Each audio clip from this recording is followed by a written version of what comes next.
Hi hello welcome to my channel and welcome to one more blog.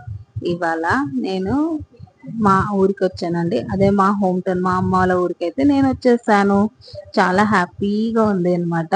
మనకి తెలిసిందే కదా, మన హోమ్ టౌన్ ఆ గాలి తాకగానే మన బాడీలో ఏదో వైబ్రేషన్స్ ఉంటుంది అండ్ చాలా బాగుంటుంది అనమాట మా హోమ్ టౌన్. అండ్ దసరా కానీ చాలా ఫేమస్ అనమాట. సో వచ్చి రాగానే ఇంకా అమ్మమ్మ తాతయ్య ప్రేమ తెలిసిందే కదా, ఇంకా వాళ్ళకి బాగా ఫుల్ హ్యాపీ అన్నమాట. మెయిన్ అయితే నేనైతే మా అమ్మ వాళ్ళ ఇంటికి వచ్చేది మా అమ్మ చేతి వంట తినడానికి. అబ్బా, మా అమ్మ చేతి దోశ ఉంటదండి, ఆహా, వేరే లెవెల్ అండి. సో రాయలసీమ, అసలైన రాయలసీమ స్టైల్ దోశ అంటే ఇదే కదా. ఎర్రకారం పూసి, పచ్చికారం పూసి, కొన్ని ఆనియన్స్, కొన్ని టమోటా అలా వేసేసి, ఇంకా మెయిన్ ఇంగ్రీడియంట్ చిట్ల పొడి. మా చిట్ల పొడి అనేది చాలా అంటే చాలా బాగుంటుంది. నేనైతే ఈ రెసిపీస్ చిట్ల పొడి అనేది నేను ఫ్యూచర్స్ లో నేనైతే వీడియో తీసాను. దోశలోకి అనేది ఇది పర్ఫెక్ట్ కాంబినేషన్ అండి.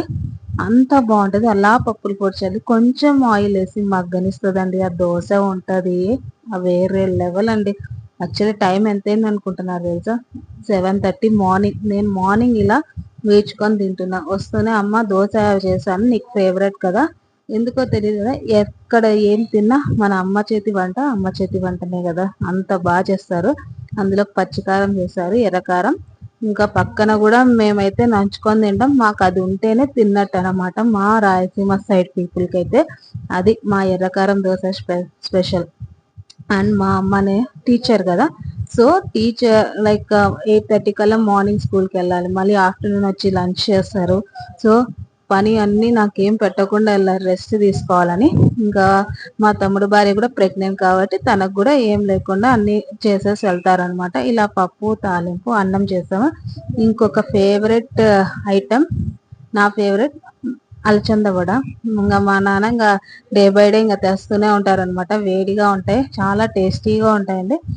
మనం తెలియాలి మన సైడ్, మా దగ్గర ఎక్కడ బాగుంటాయి మేము తెచ్చుకుంటాం కాబట్టి అలచంద వడ ఎక్కడెక్కడ బాగుంటాయి మాకు ఐడియా ఉంటుంది. ఇంకా మా నాన్న అక్కడ తెస్తారు, చాలా టేస్టీగా ఉంటాయి. ఇంకా తాత మనవాడు తినేసారు, లంచ్ ఇంకా అలా ఆడుకుంటూ ఉన్నారు. ఇంకా యాజ్ యూజువల్ ఈవినింగ్ కూడా అమ్మ ట్యూషన్స్ చెప్తారు. సో మా అమ్మ స్కెడ్యూల్ అనేది చాలా బిజీ అండి. ఒక 5 మినిట్స్ కూడా టైం ఉండదు. మేమైనా ఫోన్ అయితే ఒక 5 మినిట్స్ కూడా మాట్లాడమన్నమాట. మార్నింగ్ స్కూల్, మళ్ళీ ఆఫ్టర్నూన్ లంచ్, ఇలా డైలీ అంతా బిజీగా ఉంటారు. ఇంకా ట్యూషన్స్ అనేది చాలా, యాక్చువల్ మేము ఉన్నప్పటి నుంచి అమ్మ ట్యూషన్స్ చెప్పేది. నాకు కూడా ట్యూషన్స్ చెప్పడం చాలా అలవాటు అనమాట.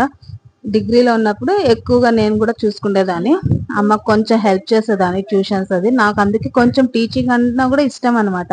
పిల్లలకి ఇలా టీచ్ చేయడం, సరదాగా ఉండడం వాళ్ళతో నాకు ఇష్టం. నాకైతే టీచింగ్ కొంచెం ఇష్టం, బట్ మా అమ్మ అయితే వద్దు, ప్రిఫర్ చేయొద్దు అంటది. ఎందుకంటే ఎవరి ఫీల్డ్ వాళ్ళకు కొంచెం తెలుస్తుంది కదా. బట్ ఏ ఫీల్డ్ అయినా కొంచెం అనేది ఏవో ఒకటి ఉంటాయి కదా, కష్టం అనేది. సో అరచాలి ఎక్కువ, వద్దు వద్దు అంటది. ఇంకా తర్వాత ట్యూషన్ పిల్లలు, ఇంకా బాబు ఉంటే పిల్లలకి తెలిసిందే కదా, చిన్న పిల్లలు ఉంటే పిల్లలు బాగా ఆడుకుంటారు. ఇంకా మా అమ్మ కూడా వాడిని కొంచెం ప్యాంపరింగ్ చేస్తుంది అనమాట. సరదాగా అలా ఆడుకుంటుంది. వాడు కొంచెం ఎలా అంటే బయటకు తిరగాలి కదా, ఇక్కడ బయటకు తిరిగేది కొంచెం తక్కువ ఉంటది, ఎక్కువ వెళ్ళలేమన్నమాట. సో వాడికి అది కొంచెం పిల్లలకి వాడికి దిక్కు దోచకుంటే ఇలా ఫన్నీగా మా అమ్మ చేస్తుంటే నాకు బాగా అనిపించింది. సో పిల్లలు కూడా వచ్చి వాడితో ఆడుకుంటున్నారు. చిన్న పిల్లలు ఉంటే ఇంకా అంతే కదా, చిన్న పిల్లలు కూడా బాగా ఆడుకుంటారు కదా. ఇంకా పిల్లలతో వాడు బాగా మింగిలై బాగా ఆడుకుంటున్నాడు అనమాట. నాకు మా అమ్మని చూసి మా కూడా ఆడించలేదేమో అంతగా అనుకున్నాను. సో అదన్నమాట నా ఈ వీడియో. ఇంకా నచ్చితే ఈ వీడియో లైక్ చేసి షేర్ చేసి నా ఛానల్ సబ్స్క్రైబ్ చేయండి. Bye guys.